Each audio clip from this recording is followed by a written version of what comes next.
Eh bien, bonjour à tous. Nouvelle stratégie des musulmans. Nous venons de voir donc cette jeune femme qui pleurait. Ne vous laissez évidemment pas attendrir par cette scène. Il s'agit ici donc de larmes de crocodile. Donc la signification, c'est pleurer pour obtenir quelque chose, pleurer de manière hypocrite, sans ressentir la moindre tristesse. N'oubliez jamais que l'islam est une religion qui dit que la femme est déficiente mentalement et qu'elle vaut la moitié d'un homme. Méfiance également, puisqu'Allah dit que la ruse des femmes est supérieure à celle de Satan dans la sourate 12 au verset 28. Boukhari, quant à lui, rapportera la parole de Mohammed qui disait que les femmes représentent la pire calamité qu'il a laissée après lui pour les hommes. Puis dans un autre hadith, Boukhari comparera la femme aux ânes et aux chiens. Mais poursuivons cette vidéo pour tout simplement découvrir ce que va nous dire donc cette femme, âne ou chien. Vraiment les musulmans, vous avez de la chance. Wallah, je vous assure, vous avez de la chance d'être nés dans l'islam. Wallah, vous avez de la chance, évidemment, d'être né dans l'islam.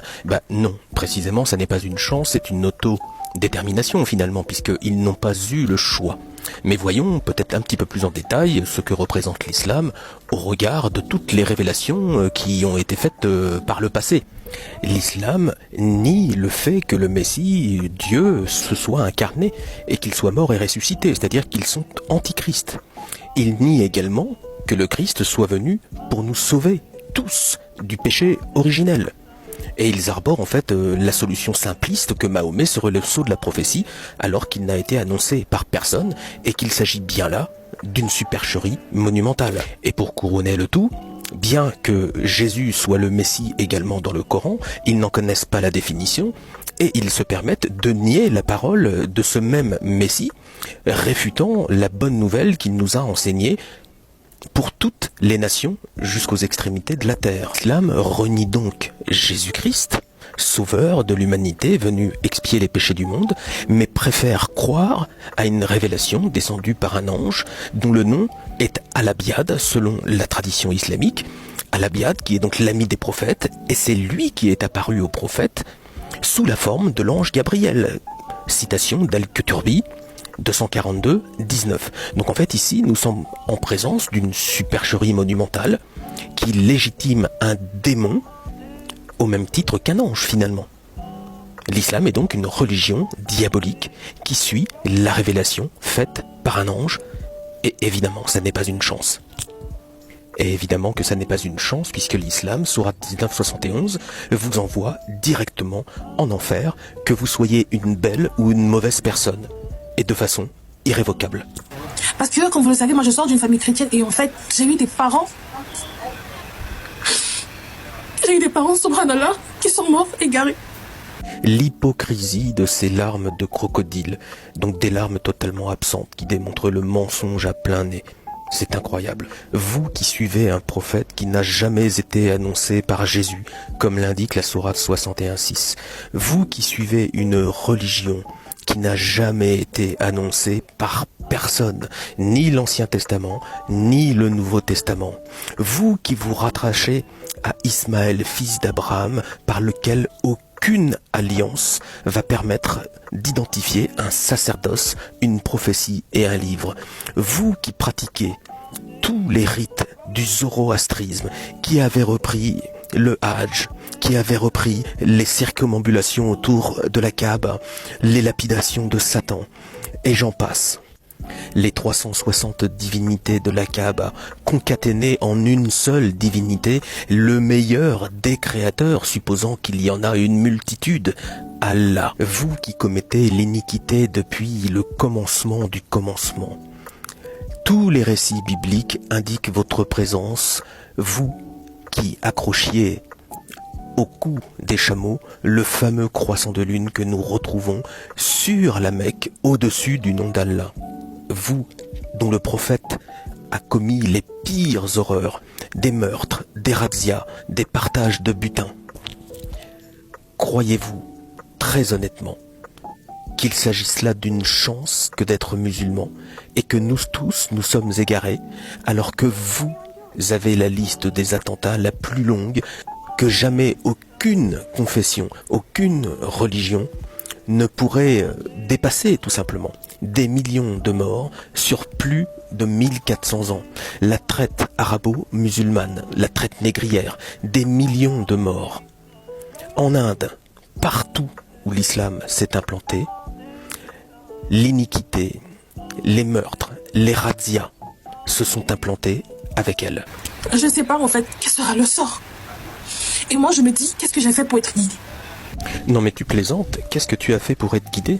Alors je vais te le dire. Tu as donc rencontré cet Al-Abiad, ce démon, Murray Al-Abiad, que l'on appelle le blanc, père de la lumière, seigneur du lundi et de la lune.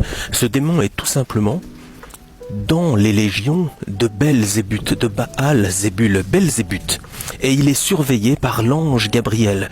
Commences-tu à comprendre la confusion dans laquelle tu es? À force de l'invoquer, de le prier, que ce soit tous les jours comme durant le ramadan, cet Al-Abiad, le King Abiad, t'aidera dans tous tes besoins après avoir conclu un accord avec toi. En fait, tu as tout simplement signé un pacte avec le diable.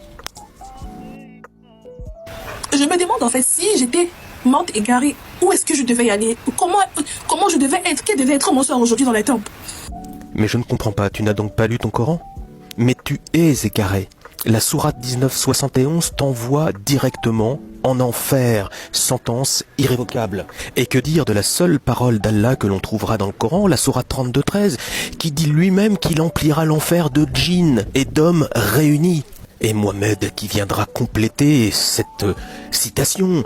Je ne suis pas une innovation parmi les messagers, je ne sais pas ce que l'on fera de moi, ni de vous. C'est-à-dire que tu es égaré, c'est ton propre prophète, le meilleur des hommes, Rasulallah, qui te le dit.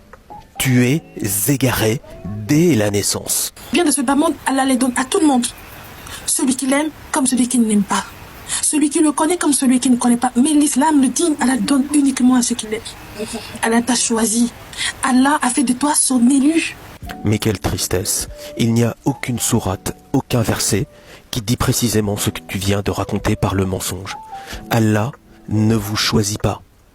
Tu n'es pas l'élu d'Allah, car il est bien trop glorieux. C'est d'ailleurs la raison pour laquelle Mohamed n'a jamais entendu le son de la voix d'Allah. Puisque Mohamed dit avoir reçu un ange dans une grotte, seul, sans témoin, sans personne qui puisse confirmer ceci. C'est pas donné à n'importe qui d'être guidé. Bien évidemment que ça n'est pas donné à n'importe qui. Jésus te le dit lui-même. Je suis le chemin, la vérité et la vie.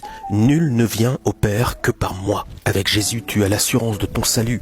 En vérité, je vous le dis, celui qui écoute ma parole et qui croit à celui qui m'a envoyé a la vie éternelle et ne vient point en jugement, mais il est passé de la mort à la vie. C'est pas donné à n'importe qui d'être en islam. Sois-en fier et dis-toi que tu dois garder ce titre-là de musulman et de musulmane. Parce qu'il ne suffit pas en fait d'être musulmane. Mais la meilleure des choses, c'est de mourir étant soumise à ton Créateur. Et c'est ça notre combat. La soumission, voilà votre problème. Vous ne pensez qu'à une chose, c'est à mourir. Alors que Jésus vous appelle pour vivre une vie éternelle. Il n'y a donc plus de condamnation pour ceux qui sont en Jésus-Christ. Le Coran, c'est la lumière du monde. Mais quel blasphème! Jésus est la lumière du monde. Et c'est précisément écrit dans l'évangile de Jean, chapitre 8, verset 12. Je suis la lumière du monde. C'est le chemin du monde. Mais quel blasphème! C'est Jésus, je suis le chemin, la vérité et la vie. Jean 14, au verset 6.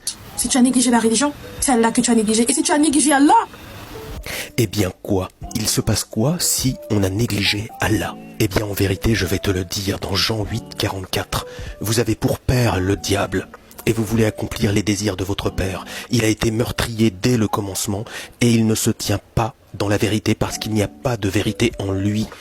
Lorsqu'il profère le mensonge, il parle de son propre fond, car il est menteur et le père du mensonge. Voici ce qui pourra t'arriver de mieux si tu négliges Allah.